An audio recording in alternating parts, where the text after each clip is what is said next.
Muito boa noite, Bruchim Abaim. Queria compartilhar com vocês inicialmente, e a gente desenrola o nosso Shur Bezrat Hashem, uma observação, nada mais, nada menos do que maravilhosa que o Hafetz Haim faz. Hafetz Haim tem um livro sobre o Humash. O livro dele aborda algumas observações sobre Parashat Shavua. A priori o livro parece um livro muito simples, parece não tem nenhuma novidade muito grande, mas óbvio que por ser do Hafetz Haim já é gigante. Eu queria compartilhar com vocês algo magnífico, estrondo que ele fala. Olhem que interessante.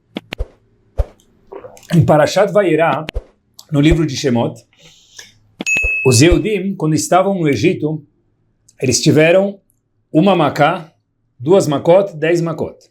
Na segunda Macá, na segunda das 10 pragas, da Tzfardea, sapos. Hashem chega e manda os sapos, e todo mundo conhece a história, que Hashem falou para o faraó, ou você manda o povo embora, ou vão vir sapos. Aí o faraó fala, deixa eu pensar, e como a gente sabe, os sapos vieram. Faraó não aguenta, fala, por favor, manda o povo embora e tira os sapos. Ou tira os sapos para poder mandar o povo embora. Neste momento da segunda Macá, da segunda das 10 pragas, mais uma vez, que eram sapos, tá bom, agora como que se tira os sapos? Então o faraó chega a falar para Moshe Rabbeinu, please, s'il te plaît, reza, pede para o teu Deus tirar os sapos daqui. Moshe Rabbeinu fala ok. Moshe Rabbeinu faz tefilá e conta a Torá para a gente em Parashat Vayera que os sapos retornam ao lugar de origem, ao Nilo. Até então, os sapos andavam na casa dos egípcios, nas gavetas dos egípcios, era algo impossível de conviver com isso. Ou seja, a tefilá de Moshe Rabbeinu surtiu resultados imediatos. Ele fez tefilá e pouco depois os sapos desapareceram. Porém, tem algo muito curioso, aponta o Hafetz Haim mais uma vez, que se passa no Sefer Torah um pouquinho depois em Parashat Chukat. Já da metade para o fim do Sefer Torah, o povo Yehudi está no deserto. E tem uma história lá muito interessante. O povo, essa parte talvez seja conhecida por todos, o povo reclama, parece que não é novidade. O povo reclama no deserto, algumas vezes. Uma das vezes que o povo reclama lá, de repente, Hashem fica muito chateado com o povo, que eles começaram a reclamar do man, daquele pão que caía diariamente do céu, e aí Hashem falou, olha, fiquei furioso, disse Hashem. Qual foi a reação de Hashem ante a reclamação do povo? A Torá diz para a gente, para Shatukat, Vaishlach Hashem Ba'am, Hashem mandou no povo, Yehudi, no deserto, Etanechashim, cobras. E aí o que aconteceu? Pulo algumas palavras do Pasuk, Vayamot Am Rav Meisrael, faleceram muitas pessoas do povo, essas cobras picavam as pessoas e as pessoas faleciam. De repente, o povo percebeu que ele errou e reclamou de algo que não devia ter reclamado e falaram para Moshe Rabbeinu, Moshe Rabbeinu ajuda a gente. Hatanu, Kidibarnu Bach e Bashem. Moshe Rabbeinu, a gente reclamou porque a gente falou mal de Hashem e de você. Então, por favor, faz alguma coisa. A gente não quer mais conviver com essas cobras aqui, está impossível. E aí, o que vocês querem que eu faça? Disse Moshe Rabbeinu. O povo disse para Moshe Rabbeinu, simples. Itpalel el Hashem, reza para Hashem, vayaser me'alenu anachash. Beleza. Para que as cobras vão embora, a gente continua vivendo em paz no deserto. O que Moshe Rabbeinu fez? Atenção. Vaitpalel Moshe Ba'adam. Moshe Rabbeinu reza em prol do povo para que as cobras vão embora. Ótimo. Então, de novo, casos muito parecidos. Um caso era com Paró e outro caso com o povo Yehudi. Vieram os sapos, Paró fala, por favor, reza, tira esse negócio de longe da gente. Moshe Rabbeinu reza para tirar os sapos, e os sapos saem. Outro episódio muito depois, já no deserto, com o povo Yehudi reclama do man, reclama de Moshe Rabbeinu, e Hashem fica furioso e manda cobras picarem eles, e Qual é a reação? O povo fala para Moshe Rabbeinu, reza pela gente. Moshe Rabbeinu reza. Óbvio, né? Pelo menos igual ou mais do que ele rezou para o Faraó. Pelo Faraó. E o que acontece? Acompanhem comigo. O que acontece é o seguinte, que no primeiro caso os sapos foram embora, voltaram para o Nilo, que é o habitat normal deles. O segundo caso, Hashem fala para Moshe Rabbeinu, ok, eu vou ajudar o povo, vou ajudar você, Moshe Rabbeinu. Como? Moshe Rabbeinu, Hashem, com instrução de Hashem, pegou um poste muito alto, um bastão alto, colocou uma cobra nesse bastão, e Hashem fala para Moshe Rabbeinu o seguinte, todo mundo que olhar para a cobra, se for picado, vai ser curado. Ou seja, atenção, no episódio da cobra no deserto, a tefilá de Moshe Rabbeinu não surtiu o efeito esperado como aconteceu, por exemplo, no Egito, tirando o sapo. O que aconteceu? Hashem falou, olha, as cobras vão continuar andando por lá. Se alguém for picado, eu vou dar para vocês o Instituto Butantan Mov, aí no deserto. O que vai acontecer? Olhando para a própria cobra, que havia uma cobra gigante lá no mastro, isso vai trazer a cura para vocês. Entre parênteses, a gente tem muitas coisas na vida que a gente não sabe por quê. E, de repente, se a gente vê, às vezes, o receituário de alguns médicos, é um pauzinho, um bastão com uma cobra, em zigue-zague no bastão. E a pergunta é, qual a relação da cobra com o bastão com o médico? O médico é completamente longe da cobra. Ninguém quer a cobra. O médico quer trazer a cura. A cobra é o ruim. Bom, eu não sei como que no mundo da medicina e no mundo aí fora respondem isso, mas na Torá é simples. Porque o primeiro médico que teve foi a própria cobra. A pessoa foi picada com cobra. Hashem colocou uma outra cobra, que é aí que se faz o antídoto de verdade, num bastão colocado lá. E, na verdade, daí para frente ficou esse o símbolo da medicina. Na Torá não tem pergunta de é por acaso. Na Torá cada coisa tem um ponto no lugar de ser colocado. Fechamos parênteses e voltamos.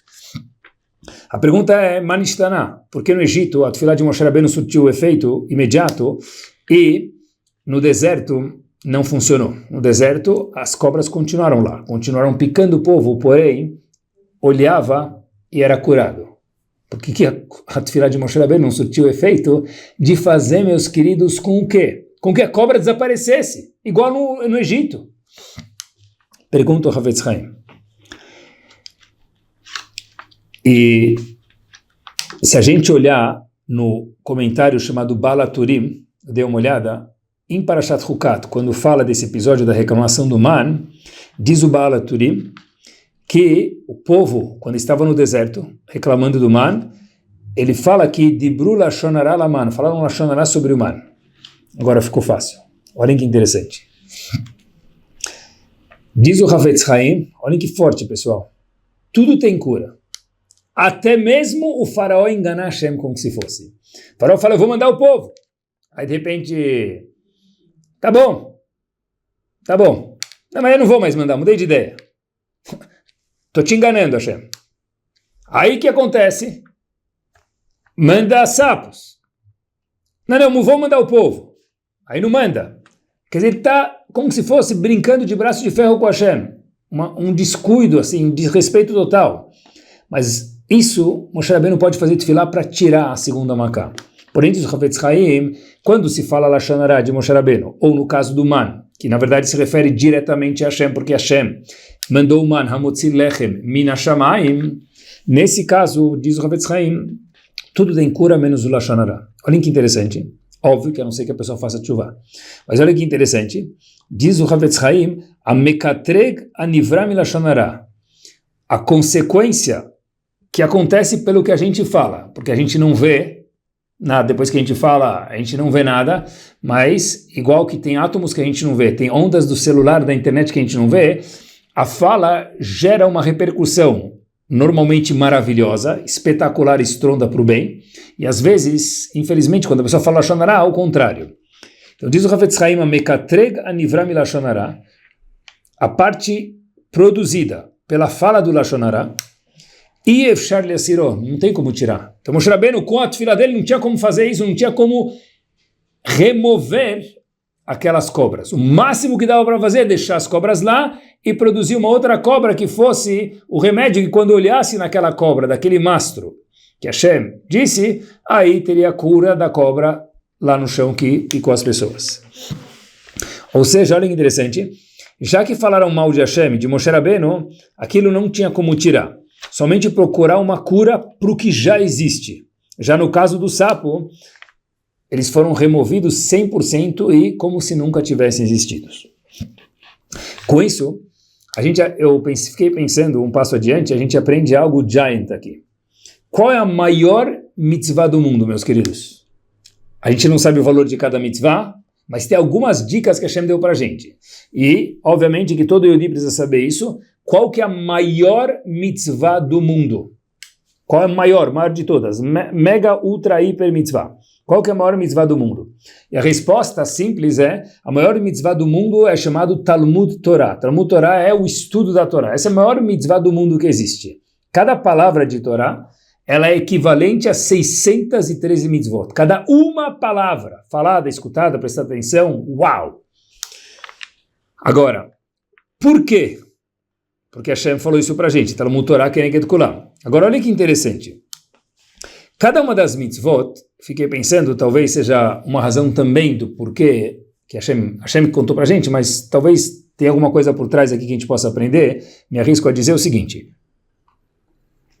Todas as mitzvot que não são Talmud Torah ou Tfilah, que são somente com a boca, elas têm algum objeto. Por exemplo, o tzitzit. O tzitzit, ele tem o tzitzit, o fio. O tefilin tem aquela corda, aquela caixa de couro. As velas de Shabbat, que a mulher acende, tem a vela, tem o fósforo, tem algo físico. Sukkah, qualquer mitzvah tem algo físico. Agora, Talmud Torah, por exemplo, ou Tfilah, é 100% fala, ou seja, é 100% ruhani, em português, espiritual. Olha que interessante. Haverá mais power que existe, pro lado negativo, ela chamará, porque não tem nada físico. Tudo que é espiritual é eterno. Porque não tem algo físico, todo físico, nada se perde, tudo se transforma, acaba se deteriorando em algum momento. Pode demorar 1 ano, 10 anos ou 1000 anos, mas em algum momento se deteriora. Tudo que é espiritual é símbolo de eternidade. A fala de cada um de nós, não deles do deserto, nossa, tem a ver com a gente também. Por isso que a Torá conta pra gente hoje aqui. A fala de cada um de nós, meus queridos, ela é algo 100% espiritual.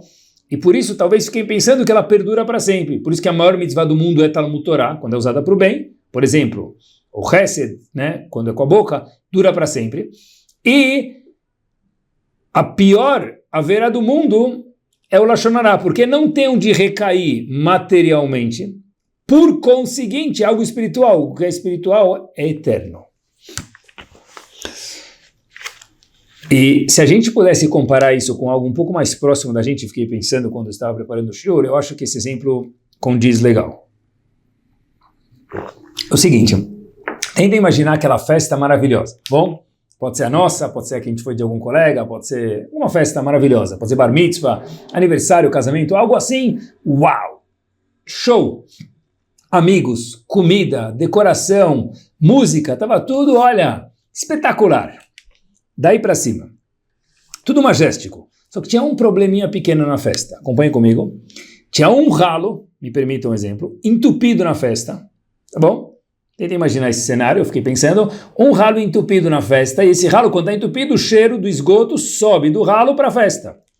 Agora, olha que interessante. A decoração estava maravilhosa. A música, o buffet, companhia, amigos, tá, tudo, sabe? É aquela festa que nunca existiu, tá bom? Sempre a festa a gente fala que a música estava muito alta, ou o doce estava muito doce, ou não tinha muito salgado, tem sempre alguma reclamação. Mas aquela festa estava espetacular. Exceto uma coisa. Um ralo entupido e o cheiro do esgoto sobe. Arruinou a festa. Por quê? Porque quando o cheiro está ruim, ninguém consegue ficar num lugar que tem um cheiro horrível.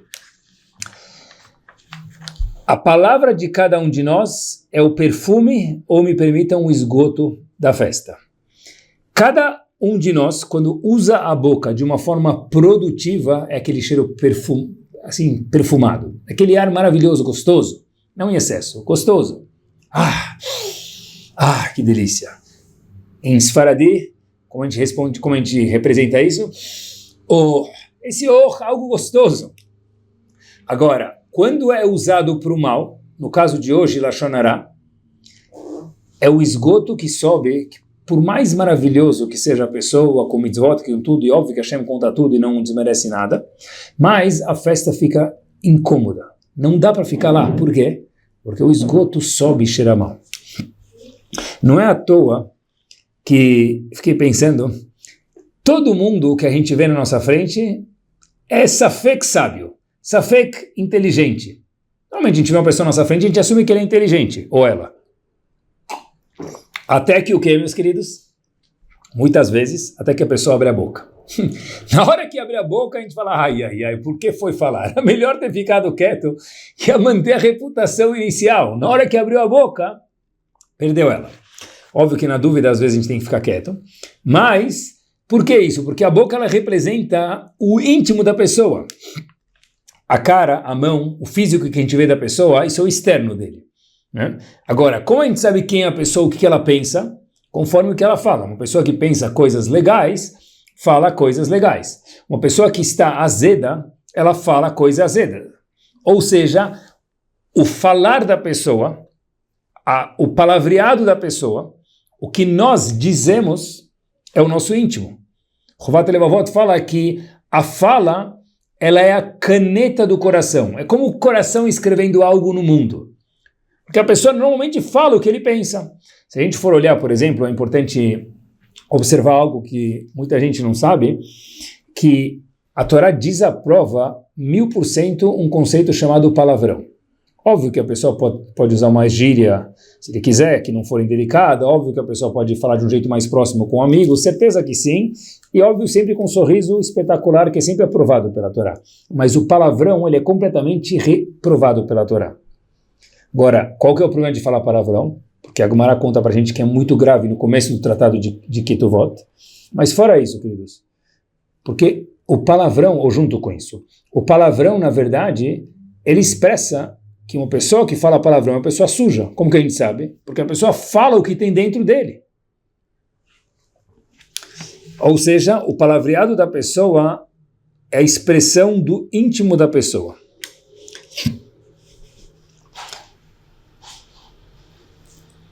E quando a gente fala ou de Lashon Hara, é muito importante lembrar que o Hafetz Haim fez um trabalho maravilhoso de elucidar as leis, trazendo elas de muitos lugares do Talmud, porém, e da Torá. Porém, a proibição de falar Lashon Hara não foi o Hafetz Haim que inventou, consta na Torá. A Torá diz, taxativamente, em um lugar, dependendo de como a pessoa falar em alguns lugares, a proibição da Torá de falar Lashon Hara.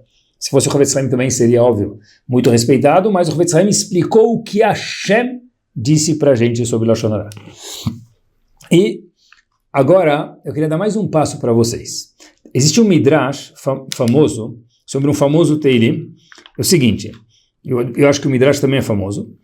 Olha que interessante, no Teilim 34, está escrito o seguinte passuco, Mi Aish e Hafetz Haim, a gente fala isso no Shabbat, Mi Aish e Hafetz Haim, quem é o homem sábio? Aquele que gosta de vida, Mi Aish Hafetz Haim, por isso que Hafetz Haim era chamado assim, quem quer vida.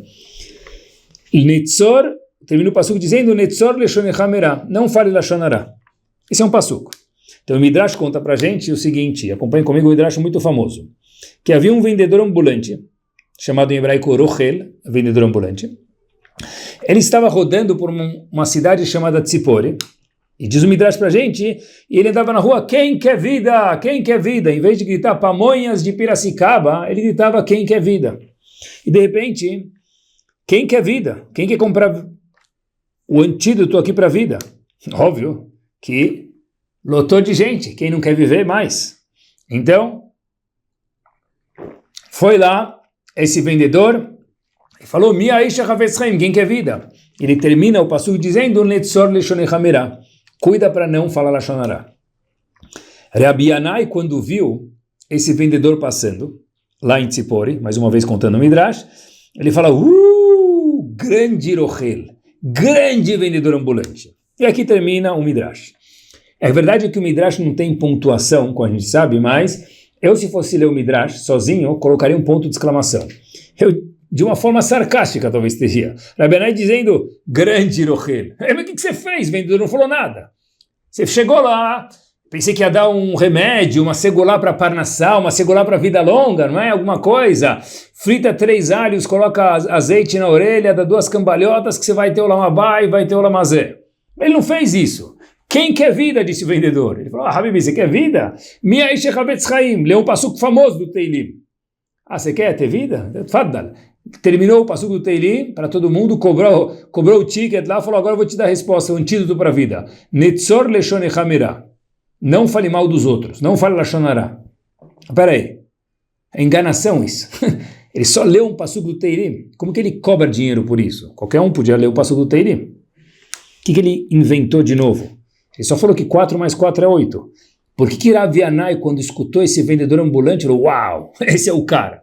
O que tem de fantástico lá? O que tem de bjanen nisso? Rav Shimon Schwab aborda esse Midrash no livro dele sobre o Chumash e fala algo espetacular. Diz ele, Rav Yanai ficou, uau, com esse vendedor ambulante, porque disse o seguinte, o vendedor ambulante é aquele vendedor que vai de lugar em lugar. Diz Rav Schwab, a Torá não fala vendedor, o Midrash não fala, melhor dizendo, vendedor, fala vendedor ambulante.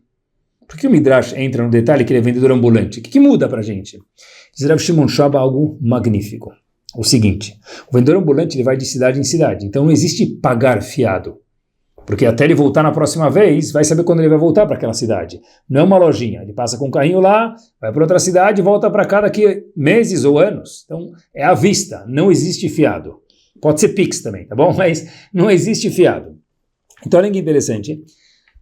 Miaish echafetz chaim, disse o vendedor ambulante, quem quer vida? Leu ele o pasuk, quem quer vida? Quem quer vida? Ele leu o pasuk, Miaish echafetz chaim, quem quer vida? Continua o pasuk, oev yamim lirotov, você quer uma vida longa. Vida longa, aqui é 120 anos bem vividos, mas vida longa de verdade é no Lamabá. Fora aqui, também no Lamabá. Não só lá, também lá. Quer dizer, aqui e lá. Oev yamim, que quer muitos dias, é o Lamabá também. Lirot tov, diz o pasuk, para ver o bem. O que quer dizer isso? Diz o Rav Shimon Schwab, que mundo que é 100% bom? Só o Lamabá. Então o pasuk fala sobre o Lamabá, mas é óbvio que tem a ver com o Lamazé também, com esse mundo. Termina o pasuk dizendo isso que esse vendedor ambulante falou. Netzor leshon echamera. Cuidado para não falar lashon hara. O que quer dizer isso? Igual o vendedor ambulante não recebe fiado, ele pega e na hora vende e pega o dinheiro na hora, diz aquele vendedor ambulante o seguinte, você quer vida? No segundo que você se cuidar de falar lashon hara, imediatamente está ganhando vida. Nesse mundo e também no Lamabá. Mas logo em seguida eu falei lashon hara. Se eu mordi minha língua, essa é a novidade que Rabi Yanai falou, uau! Óbvio que o pasuk já ensinou para a gente não falar lashon hara. Ele explicou o pasuk de uma forma maravilhosa, é isso que o Midrash fala, uau! Qual que é a grandeza de Rabi Yanai? Que ele falou o seguinte, igual o vendedor ambulante na hora pega o dinheiro, entrega a mercadoria, não existe fiado. Quem é aquela pessoa que quer vida longa, aquela que não fala lashon hara? Qual a novidade? Que mesmo que depois talvez a pessoa acabou escorregando e falou, mas agora ele queria falar e segurou por 1 segundo, meio minuto, já ganhou lá no Lamabá, e óbvio que aqui, mas especialmente no Lamabá, no mundo vindouro, mérito estrondo por isso. O fato de morder a língua por 1 segundo, eu queria falar, mas eu me controlei. Mas acabei falando, escorreguei depois. Mas o fato é que eu depois escorreguei e não agora, é isso que aquele Midrash veio contar pra gente, Rabi Yanai falou, uau, que novidade, eu nunca ia saber isso se não fosse aquele vendedor ambulante que tivesse vindo me ensinar. Eu comecei a olhar, que a gente já escutou muitas vezes sobre esse assunto de lashon hara com certeza na nossa vida, e sempre a gente precisa relembrar. Óbvio que a gente sempre tem que trazer alguma coisa nova para não ficar chato, mas olha que interessante, pessoal. Cuida de não falar lashon hara. Eu não sei se tem alguma outra religião no mundo que se preocupa com isso. É incrível isso. Olhem como a Torá de Akadosh Baruch Hu é preciosa. Coisas como não matar, outras religiões, não roubar, não cobiçar, talvez tenha outras religiões, mas não falar do outro, qual o problema? Como assim, qual o problema? Para Hashem a gente está vendo que é algo problemático demais usar a fala para falar mal de alguém ou de algumas pessoas no plural. Inclusive, a Gemara no fim do tratado de Ktuvot, na última página, conta pra gente, página Kuf Yud Bet Amud Aleph, e virando a página logo para cima. A Gemara conta pra gente que Rav Hanina, ele andava na rua, Rav Hanina é um grande Rav, na época do Talmud, ele andava na rua e ele consertava os buracos de Israel. Mas não era condizente com o kavod, com o respeito dele ficar consertando o buraco, ele não era construtor. Perguntaram para ele, por que você faz isso, Rav? Ele falou, porque eu não quero que ninguém caia aqui em Israel, nem tropece. Mas por que não? Porque se as pessoas tropeçarem, vão falar mal de Israel. E falar mal de Israel era Shonará. Por isso, Rav Hanina, meus queridos, andava e ia cimentando os lugares que tinha buraco na região onde ele morava. Mais ainda, a Gemara conta sobre mais 2 homens, Ravam e Ravasi, 2 outros gigantes. O que eles faziam? Quando estava muito quente em Israel no verão, eles procuravam ficar na sombra. Quando estava muito frio, eles procuravam ir para o sol. Por quê? Diz Rashi, por que eles faziam isso? Rashi explica lá na Gemara, em Ktuvot, simples. Porque eles falam, olha, se ficar frio, a gente ficar na sombra, a gente vai ficar com frio, vai ficar incômodo, ou no sol, no calor, ficar no sol, a gente vai ficar incômodo também. Então, para não dar chance de nós falarmos Lashon Hará, vamos tentar procurar a parte agradável de Israel para nem cogitar em nós mesmos a vontade de falar Lashon Hará. Olha que interessante. Por isso, no frio, ele ia para o sol, que gostoso Israel é. No calor, ficava na sombrinha, que sombra gostosa que Israel tem. Interessante. E a história que vem agora é a seguinte.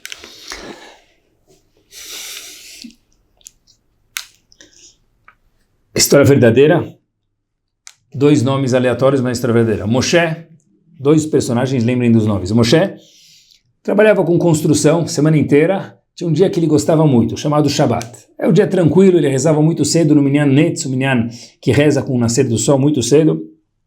Era um momento que ele aproveitava, gostava da reza, das melodias da reza, voltava para casa, estudava mais do que durante a semana que ele não tinha tanto tempo. Era um dia que ele curtia. De repente, Moshe estava no Minyan, que ele sempre ia naquele Minyan, ele viu uma pessoa nova.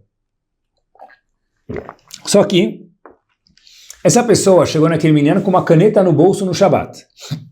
Então Moshe ficou um pouco surpreso, porque era um Minyan de pessoas que estavam com o Shabat, e uma pessoa assim destoava do Minyan e incomodou a harmonia do Shabat para Moshe. De repente, ele ficou surpreso, e falou para esse senhor, bem-vindo, como vai? Ele falou, meu nome, qual é o seu nome? Meu nome é Shalom, nome da pessoa. Falou, que bom, bem-vindo com a gente aqui. E Shalom, mais uma vez, com uma caneta no bolso, no Shabbat. E Shalom fala para Moshe, olha, hoje é o Yortzeit do meu pai, de aniversário de falecimento do meu pai, eu vim aqui para poder subir na Torá, comprar uma aliá, para subir na Torá e falar o nome do meu pai no Sefer Torá. Ótimo. Sempre em Israel tem aqui o leilão, no Shabat, só que o leilão em Israel é muito barato. E naquele dia, o leilão começou a subir. Porque Shalom, esse visitante que veio comprar uma aliá para subir na Torá, deu um valor lá, 50 shkalim, que é o valor comum, e Moshe, que é aquele frequentador de sempre, que não costumava comprar aliá, falava 100. E aí Shalom, 150.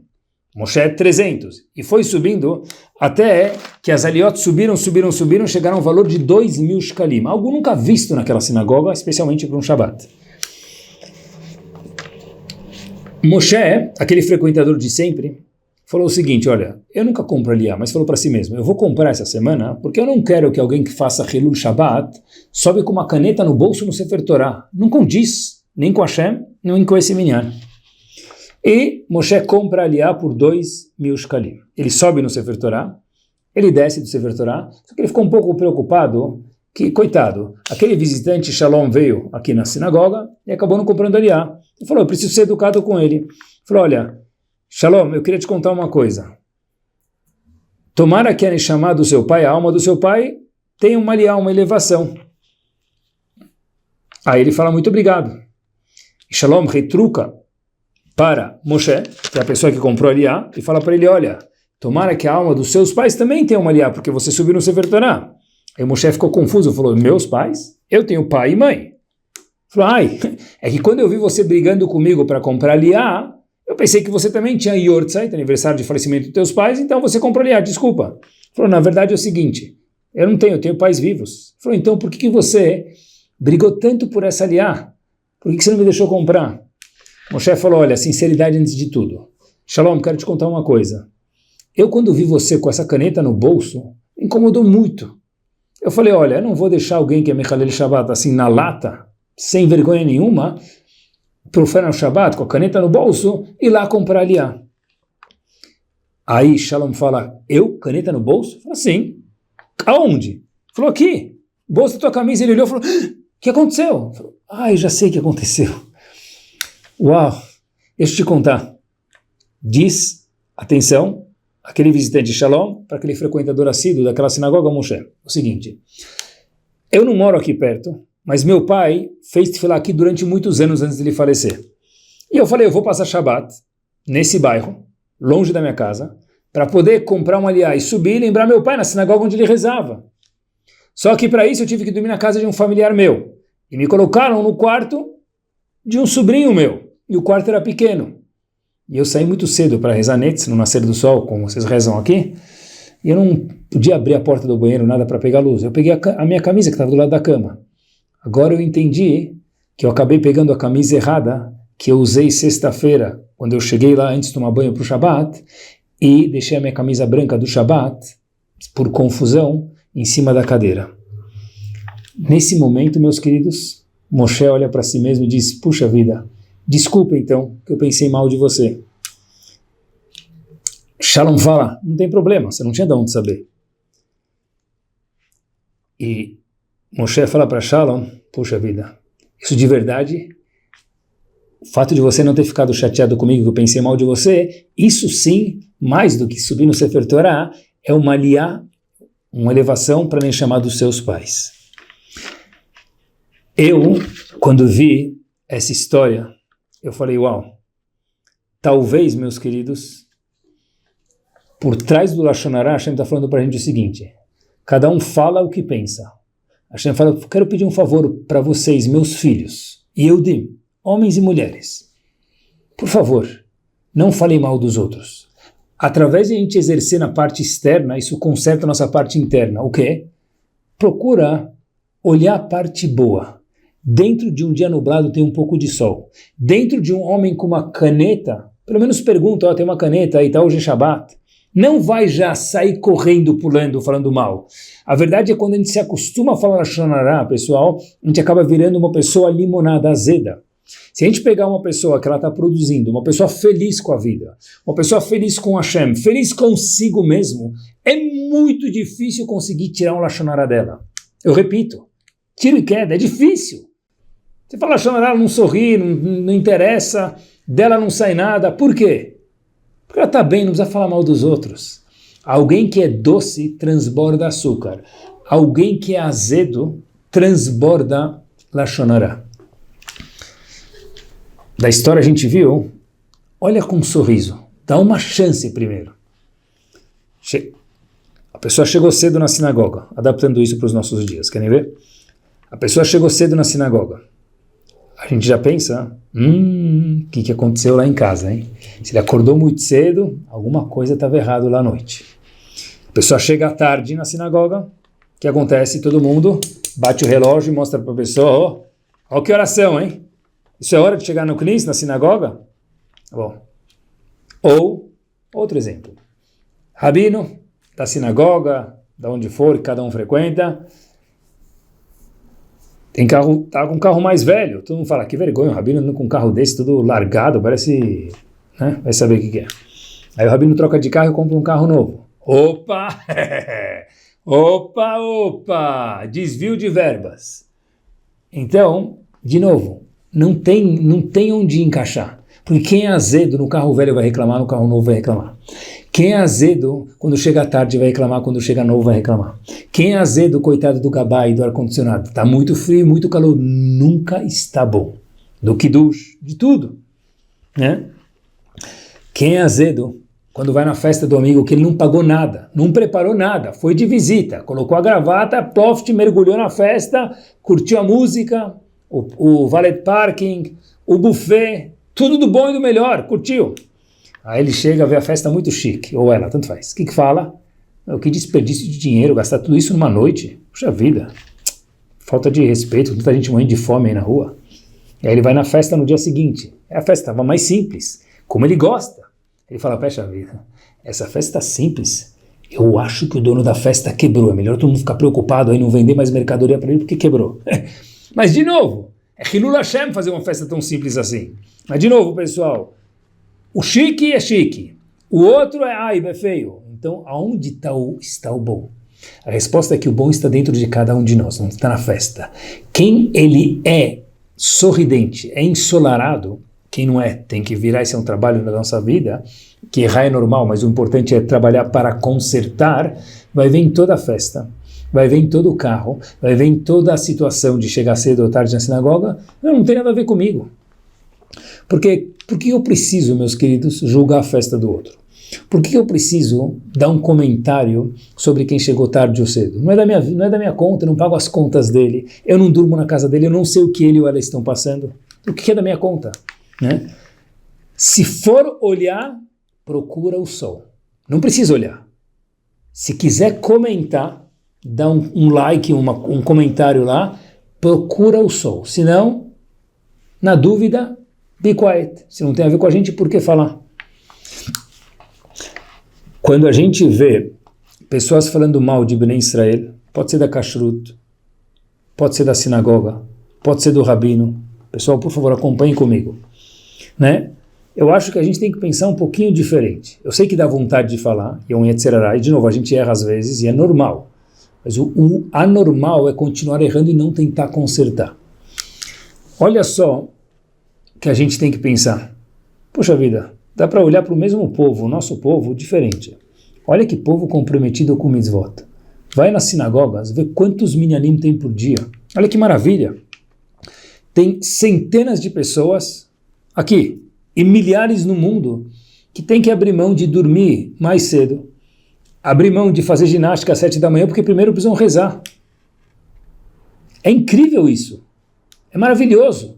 3.000 anos depois da Torá ter sido dada, e a gente está aqui, os 4 cantos do mundo, rezando com o minyan. Que maravilha! Que maravilha que tem gente que todos os dias senta escutar um shiur, ou toda semana. Uau! Isso é Bnei Israel. Que maravilha que se a gente for olhar, meus queridos, quanto chesed, quanta bondade é feita. É incrível. Só não vê quem está de olho fechado não participa de nada. Mas é incrível quanto esse povo ele é maravilhoso. Que incrível quantos Batei Knesset, quantas sinagogas, quantas yeshivot, quantas escolas nós temos no nosso povo. Pessoal, olha quanta coisa ensolarada para a gente ver. Cada instituição tem alguém voluntário trabalhando lá dentro, dando tempo, dando dinheiro, dando emoções, dando sono. Uau, olha quanta coisa maravilhosa. E se a kashrut não está boa, tem direito. Participa para a melhora, voluntaria e entra a fazer alguma coisa. Reclamar só não ganha nada, porque quem fala azedo, tem um azedo dentro dele. Hashem fala, olha, cada Yehudi é tão doce, deixa o azedo de lado, procura relevar, dar uma tônica no doce que cada um de nós tem dentro de cada um. Dizer, quando a gente vai numa festa, pessoal, tem aquela mesa, o buchicho do Lashon Hara que fala mal de todo mundo, fica longe, porque não vale a pena. E eu acho que isso responde para a gente, eu queria falar só um pequeno pensamento no fim, uma história, eu sempre tive essa pergunta. Quando o povo estava no Egito, foi o primeiro sofrimento muito difícil do nosso povo. 210 anos de escravidão são gerações, talvez 7, 8 gerações de escravos, quando o nosso povo estava no Egito, era muito, muito difícil, muito desagradável, é uma palavra muito respeitosa pelo que nossos bisavós passaram no Egito. E de repente, Moshe Rabbeinu fez a seguinte questão no Chumash, no Sefer Torah, no livro de Shemot. Puxa vida, por que esse povo que eu estou conduzindo, esse povo que está sendo formado agora, o povo Yehudi, merece passar por tantos sofrimentos? Mas por quê? Se Moshe Rabbeinu, nenhum outro povo sofreu nos 6 continentes do mundo. Nenhum outro povo teve, por ser judeu, por exemplo, Segunda Guerra Mundial, Inquisição. Moshe Rabbeinu, que viu toda a história do mundo, do começo ao fim, falou, mas por que esse povo passa por isso? O que aconteceu? Por que ele é tão perseguido? De repente, tem um momento que o Humash aponta para a gente as seguintes palavras. Moshe Rabbeinu diz 3 palavras. Achen nodá adavar. Bingo! Agora eu sei o porquê. O que aconteceu? A Torá conta para a gente que haviam 2 homens, de uma forma muito sucinta, chamados Datan e Aviran, que eles falaram Lashon Hara sobre Moshe Rabbeinu. Eram homens muito ruins, mas eram homens Yehudim. Falaram Lashon Hara sobre Moshe Rabbeinu. Tá, mas eu sempre tive a dúvida. Um minuto, Moshe Rabbeinu teve uma dúvida. Por que tanta coisa desagradável aconteceu com o nosso povo? Histórias que a gente tem, histórias assim, infelizmente, horríveis como um povo. De perseguição, de... Melhor nem falar aqui. E de repente, meus queridos, Moshe Rabbeinu fala, por quê? O maior dos homens teve essa dúvida. De repente ele responde com 3 palavras, Achen nodá davar. Agora eu sei. Por quê? Quando Moshe Rabbeinu viu 2 Yehudim falando Lashon Hara no Egito, ele falou, given. Acabou. Eu já sei qual a resposta do meu dilema. É pelo Lashon Hara. Mas como assim? O Lashon Hara é tão grave assim? E por quê? Sempre tive essa dúvida.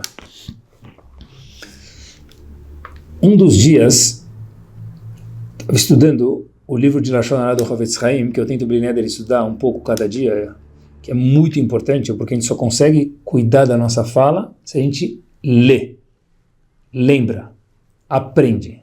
Não tem outra forma. E lá, numa das edições desse livro do Havetz Haim sobre Lashon Hara, explicando as leis de Lashon Hara, trazem um Zohar, e o Zohar HaKadosh diz para a gente o seguinte, quando alguém fala Lashon Hara, o mecatrego, o promotor desagradável, que a gente já explicou no começo do shur, porque é algo espiritual, talvez essa explicação, é tão forte que a bomba que vem contra o povo, ninguém segura ela. Não tem como segurar. Moshe Rabbeinu, que sabia o poder da fala do povo, falou, eu não entendo porque esse povo sofre tanto. Depois que ele viu 2 Yehudim falando Lashon Hara, ele falou, haha, agora Halas, enigma desvendado. Por quê? Achen nodá davar. Agora eu entendi, diz Moshe Rabbeinu na Torá. Escrito na Torá isso. Por quê? A gente está explicando agora, assim diz o Zohar, porque o poder do Lashon Hara é tão forte. O Lashon Tov também, fala bem, óbvio. Mas o Lashon Hara é tão forte, meus queridos, que a mancha não sai mais. Como a gente mencionou no começo do shiur, que os sapos do faraó rindo contra Hashem, Moshe Rabbeinu tirou com a tefila dele. Agora, as cobras no deserto que a gente mencionou no começo, que o povo falou Lashon Hara de Hashem e de Moshe Rabbeinu, isso com a tefila Moshe Rabbeinu não conseguiu tirar. E um dos grandes homens que viveu faz muito pouco tempo atrás, chamado Rav Meir Shapira de Lublin, ele colocou na porta da Yeshiva de Chachmei Lublin, o homem que fundou o conceito chamado Daf Yomi, uma página do Talmud por dia, na porta da Yeshiva dele tinha um slogan, com respeito, era um passuco do Teilim, capítulo 34, Lechu banim shim'uli, vão meus filhos e me escutem. E óbvio que a pergunta que fizeram uma vez para Rav Meir Shapira de Lublin, por que esse passuco? Porque esse passuco é o passuco que você colocou do Teilim, o verso do Teilim, que esse é o slogan com respeito da sua yeshiva. Diz Rav Meir Shapira de Lublin o seguinte, porque se ficar na minha yeshiva e ser um bom Yehudi é fácil. Mas David HaMelech, nesse passuco, que é o passuco que o Rav de Lublin colocou na porta da yeshiva dele mais uma vez, está escrito Lechu banim, vão meus filhos e me escutem. A sabedoria não é quando a gente está dormindo em casa não falar Lashon Hara, é quando a gente lechu, vai, sai da minha casa, vai trabalhar, vai fazer ginástica, vai andar a cavalo, vai brincar, na hora que vai para a festa, lechu banim, não esquecer o fim do pasuk, shim'uli, me escuta, diz Hashem. Assim escreveu David HaMelech no Teilim. Não quando está na yeshiva, porque disse Rav Meir Shapira de Lublin, eu estou preparando homens na minha yeshiva para quando saírem da yeshiva continuar sendo grandes homens. No caso de hoje, não falar Lashon Hara. E com essa história a gente termina. Às vezes o teste é difícil, mas 1 segundo a gente aprendeu hoje que a pessoa se segura, uau, igual aquele vendedor, disse Rav Yanai, que bomba! A pessoa ganhou mais uma grande jacuzzi, exemplificando nesse mundo, porque ele virou uma pessoa mais doce, e no Olam Abá também. E eu encontrei uma história, uau, de um grande Chacham Sfaradi. Queria contar para vocês quando a gente termina. Um dos grandes homens de sabedoria de Torá, óbvio, e também Mekubal, porque um sem o outro não funciona, grande homem de Kabbalah, Rav Shalom Hodaya, Zichron Libraha.